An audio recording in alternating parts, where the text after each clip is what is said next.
Acelerar el denominado Plan Aysén y un eventual subsidio a los combustibles en la región. Esas son algunas de las soluciones que está estudiando el gobierno luego de los casi 10 días de movilizaciones en el sur del país. El vocero del Movimiento Social por Aysén, Misael Ruiz, emplazó al Ejecutivo a dar una solución a sus demandas y dijo que la moneda tiene las herramientas para resolver esta problemática de la 11ª región. Queremos conversar de este conflicto, para eso estamos en CNN Chile con el cientista político Ernesto Otone. Ernesto, gracias por estar con nosotros esta noche. Gracias a ustedes por la invitación.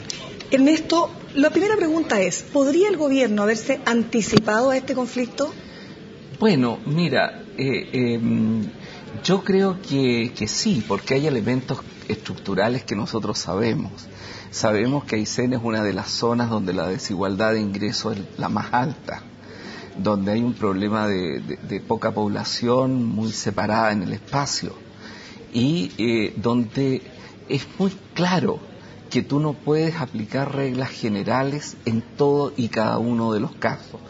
Entonces venían demandas desde hacía mucho tiempo planteadas en este sentido.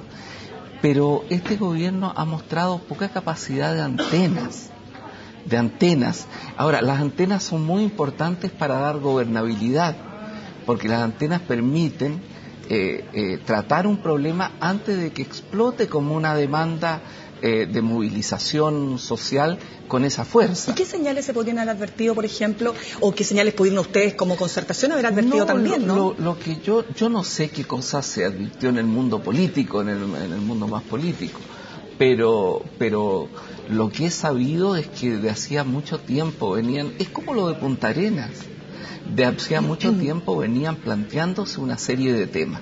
Ahora, estos temas, que eran temas de tratamiento específico frente a situaciones específicas de la región. Creo que Aysén es la región donde la distribución de ingresos, que en Chile ya es mala en general, es la peor. 22 veces. 22 veces. O sea, entre el que más gana y el que menos gana. O sea, está muy por sobre lo que es la diferencia en Chile, que ya es alta. Entonces esos son datos que se saben, que se conocen. Lo que pasa es que los políticos en general, o los dirigentes políticos, los gobiernos, no piensan en que eso puede generar un estallido social. Pero es que los estallidos sociales siempre se producen cuando se juntan un conjunto de elementos. Entonces puede ser o el precio de la benzina, puede ser un tema puntual, etcétera, pero donde ha habido una acumulación. Los gobiernos tienen que tener la capacidad de ir leyendo la sociedad. Eso es una necesidad que tiene un gobierno, más aún un gobierno de ahora, moderno. Y este gobierno no la tiene.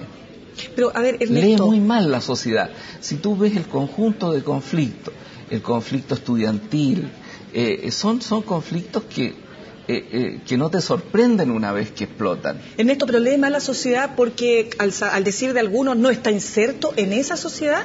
Yo creo que tiene muy poca inserción en esta sociedad. Es un gobierno que trata de llevar adelante una cultura del privado al público de manera mecánica y que piensa que los problemas de la sociedad se resuelven como se resolverían los problemas de una empresa, incluso de una empresa financiera, te diría yo, con un golpe de efecto, con una buena jugada, con una promesa que deja estupefactos. Y entonces después viene el cobro de las promesas.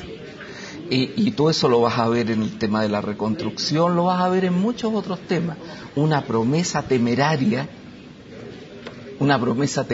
que después no es posible hacerlo, pero que ya queda, la gente lo oye.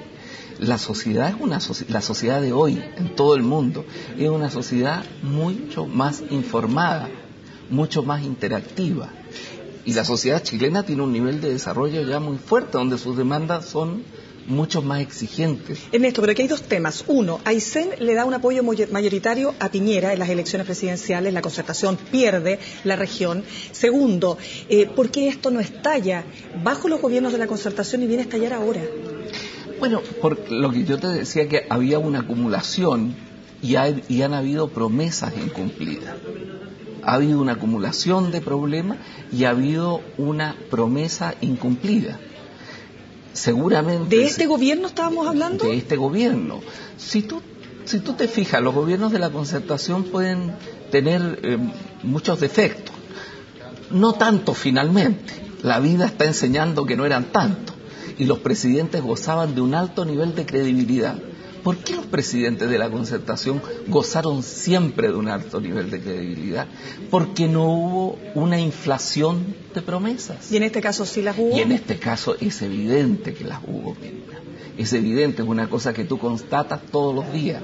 Y tú constatas todos los días que te dicen se ha realizado tal cosa y se ha realizado tal otra y en tal otra cosa estamos estupendos, y después tú ves que hay que retroceder respecto a eso.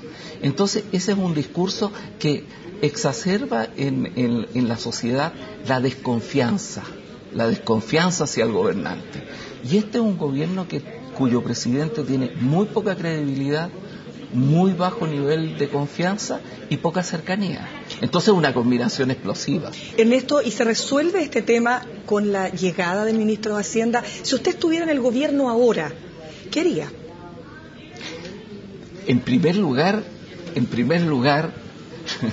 lo que yo haría es no llegar a esta situación. Claro, pero supongamos que ya estamos en esa situación. Se está en esa situación. ¿Usted envía al ministro de Hacienda? Yo creo que es el momento. Fíjate que este hecho te está marcando una cosa muy fuerte. Te está marcando que hay un elemento nuevo. Porque estamos en otro ciclo político. Y hay un elemento nuevo que es el elemento de la descentralización.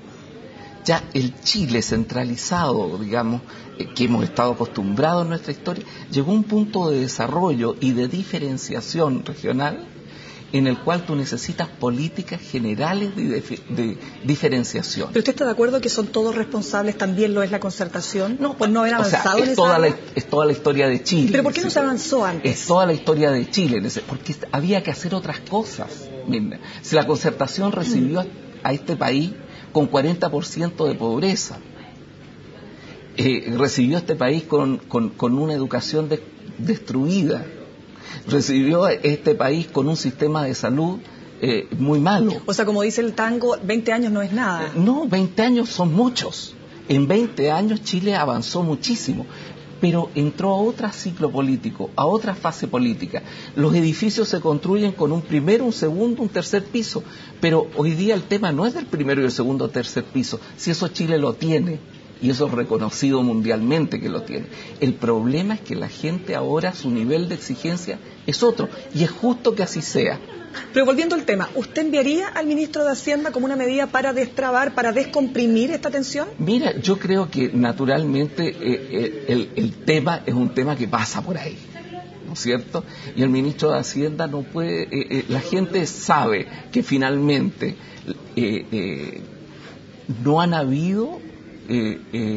propuestas concretas, han habido sectoriales, pero que una propuesta global pasa naturalmente por el tema de Hacienda.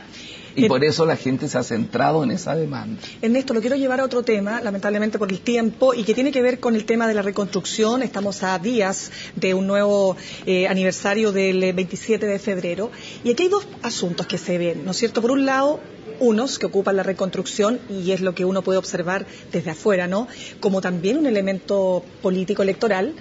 Otros usan la responsabilidad respecto de la alerta o no alerta del tsunami también como una herramienta política electoral. ¿Lo ve usted así? Mira, Mirna, yo lo veo de la siguiente manera.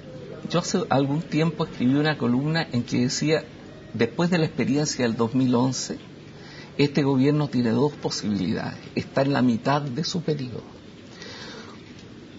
O toma el camino de algunas convicciones. En Chile se requiere en este ciclo político una reforma educativa estructural. En Chile se requiere una reforma fiscal estructural. En Chile se requiere una reforma política al sistema electoral que es estructural. O este gobierno toma esto y trata de buscar consenso en torno a esta política, o se dedica a la guerrilla. Se dedica, digamos, a una lucha donde se adelanta el periodo electoral futuro. O sea, da por clausurado su gobierno en positivo y entra a una etapa negativa. ¿Pero ahí no son tan responsables ambos actores? No, porque el gobierno tiene una responsabilidad mayor respecto al tono que le da a la política en el país. ¿Y cuál ha sido ese tono, diría usted? Es un tono de enfrentamiento. es un tono de enfrentamiento, porque perfecto, la Fiscalía tiene que hacer lo que tiene que hacer respecto al 20 de febrero. Se tienen que ver cuáles son las responsabilidades que hubieron ahí técnicas del gobierno civil, que hubo en la esfera militar y que hubo en la esfera de la empresa privada, de las cosas que fallaron. Pero también... Y verlo eso corresponde a eso. Lo que yo critico es la utilización que se le ha estado dando. Pero cuando usted tiene al ministro del Interior en una cosa patética, cuando dice esto se va a utilizar en la campaña, lo dice de manera un poco cándida también, ¿ah? Un poco cándida. Cuando el ministro de Defensa dice tiene que pedir perdón la presidenta o la concertación, no me acuerdo lo que dijo. Cuando se dicen esas cosas, lo que se está abriendo, en vez de analizar serenamente cuáles son los problemas que hubo en ese momento, cuáles fueron las fortalezas y cuáles fueron las debilidades, y buscar cómo esa situación no se reproduce en el futuro, cómo las cosas mejoran, se utiliza esto como una lucha de guerrilla. Pero muy brevemente, porque desde la otra vereda, Ernesto, uno siente que también hay como la necesidad de buscarle el lado oscuro a la reconstrucción, a pesar de los avances, cuando expertos extranjeros dicen que se ha avanzado de forma eficiente en comparación con otras realidades. Sí, mira, sí, eso no está mal. Si lo que pasa es lo siguiente, el problema es que hubo una promesa desmedida en un principio por parte del gobierno. Y entonces, como hubo una promesa desmedida en el tiempo y en el espacio, hoy día hay muchas metas que no están cumplidas. Y entonces hay opiniones distintas e independientes, como la del Observatorio de la Universidad de Chile. Esa no es una opinión partisana. El Observatorio de la Universidad de Chile saca las cuentas de otra manera. Entonces hay que ver qué es lo que hay, pero hay que verlo con serenidad. Yo espero que la concertación no tome un tono beligerante, pero el tono ya está dado. Ernesto, en una frase, la presidenta Michelle Bachelet debió haberse pronunciado en los 9 días que estuvo acá, tal como dicen, representantes del oficialismo.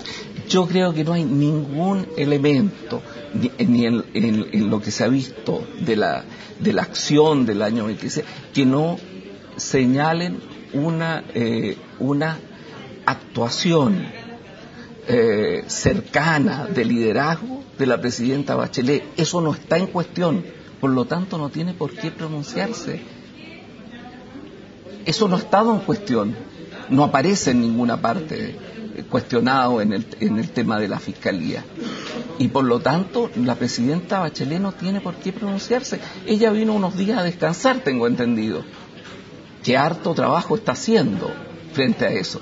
Entonces, eso es una cosa artificial, artificiosa. Y el gobierno no está en condiciones de hacerlo.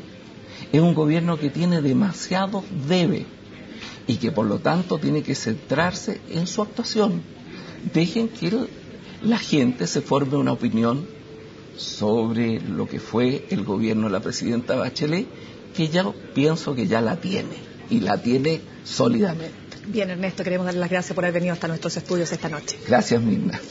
De esta manera cerramos esta media hora informativa. Los dejo invitados para que continúen junto a CNN Prime.